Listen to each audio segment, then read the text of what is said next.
चलें, आज एक ऐसी सच्चाई की बात करते हैं जिसे क्रिश्चियन कल्चर में अक्सर खामोशी की दीवारों के पीछे छुपा दिया जाता है। एक बात पहले साफ कर दें, ये गुफ्तगू किसी एक चर्च के खिलाफ नहीं है।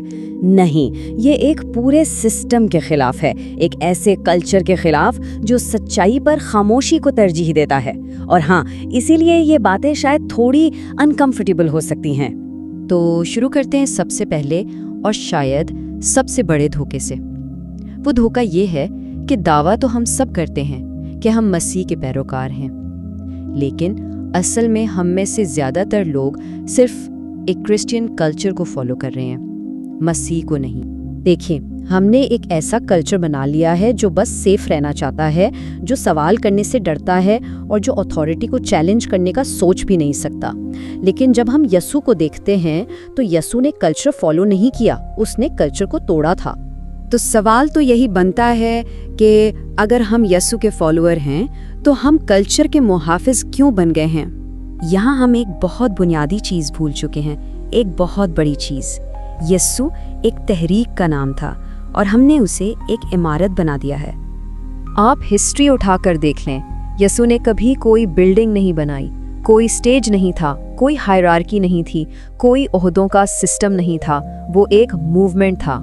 लेकिन आज हम बिल्डिंग की कामयाबी को ईमान की मजबूती समझ बैठे हैं। तो यहाँ एक बहुत मुश्किल सवाल सामने आता है। अगर चर्च की बिल्डिंग तो फुल हो, लेकिन अंदर बैठे लोगों के दिल खाली हों, तो क्या ये बेदारी है या सिर्फ अटेंडेंस? चलें, अब एक ऐसी हिस्टोरिकल फैक्ट की तरफ आते हैं जो सुनने में शायद तकलीफदा लगे, लेकिन इसे नज़रअंदाज नहीं किया जा सकता। सदियों तक कंट्रोल का एक पूरा सिस्टम बनाया गया। सिस्टम कैसे चलता था? पहले तो बाइबल को आम जबान से दूर लातीनी में रखा गया ताकि लोग इसे खुद समझ ना सकें। फिर चर्च की अथॉरिटी को ऐसी चीज बना दिया गया जिस पर सवाल उठाना ही गुनाह था, और आखिर में अगर कोई सोचने की या सवाल करने की जुर्रत करता भी था तो उसे सजा मिलती थी। उसके बावजूद आज हम कहते हैं कि चर्च हमेशा सच के साथ खड़ा था।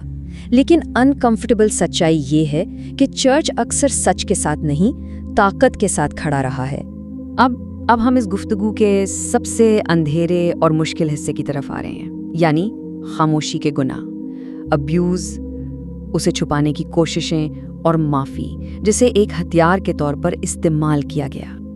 ये एक तल्ख लेकिन डॉक्यूमेंटेड सच्चाई है। सिर्फ कैथोलिक नहीं, प्रोटेस्टेंट चर्चेज में भी सेक्सुअल अब्यूज के केसेस को सिस्टमैटिक तरीके से कवर अप किया गया। विक्टिम्स को चुप रहने को कहा गया, अब्यूजर को सजा नहीं दी गई बल्कि उन्हें ट्रांसफर कर दिया गया। मतलब सिस्टम को हर कीमत पर बचाया गया, इंसानों को नहीं। तो फिर सोचना पड़ता है, एक ऐसा इदारा जो विक्टिम्स को खामोश कराए और क्रिमिनल्स को बचाए, क्या वो मसीह का बदन है या सिर्फ एक रिलीजियस कॉर्पोरेशन? और इस कल्चर ने माफी को भी एक हथियार बना लिया है। कैसे? विक्टिम को तो कहा जाता है माफ करो और भूल जाओ, लेकिन मुजरिम को कभी ये नहीं कहा जाता कि तौबा करो और अपने किए का नतीजा भुगतो। इंसाफ के बगैर माफी ये बाइबल का कॉन्सेप्ट नहीं है, ये कंट्रोल है, ये मैनिपुलेशन है।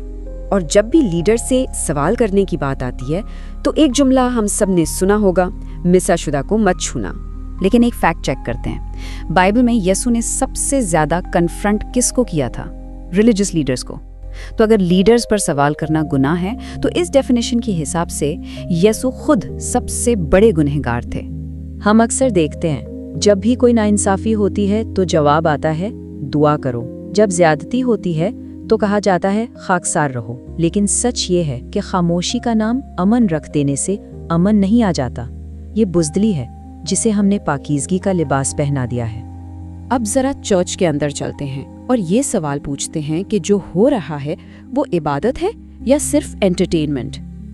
देखिए, आज की वर्शिप का मतलब क्या है?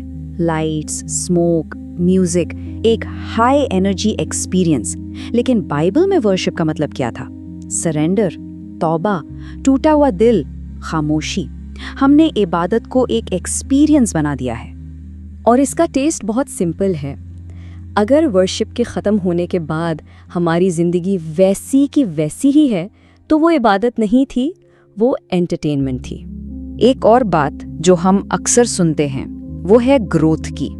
हमारा चर्च ग्रो कर रहा है, लेकिन सवाल ये है कि क्या नंबर्स ग्रो कर रहे हैं या लोग ग्रो कर रहे हैं? याद करें, यस्सु के पास भीड़ जरूर थी, लेकिन उनके कमिटेड डिसाइपल्स बहुत कम थे। आज भीड़ बहुत है, लेकिन डिसाइपल्स शायद कम है, क्योंकि वो ग्रोथ जो आपसे कोई कुर्बानी ना मांगे, वो स्पिरिचुअल ग्रोथ नहीं होती, वो मार्केटिंग होती है। और अब हम आते हैं अपने आखिरी सवाल पर, शायद सबसे अनकंफर्टेबल सवाल पर।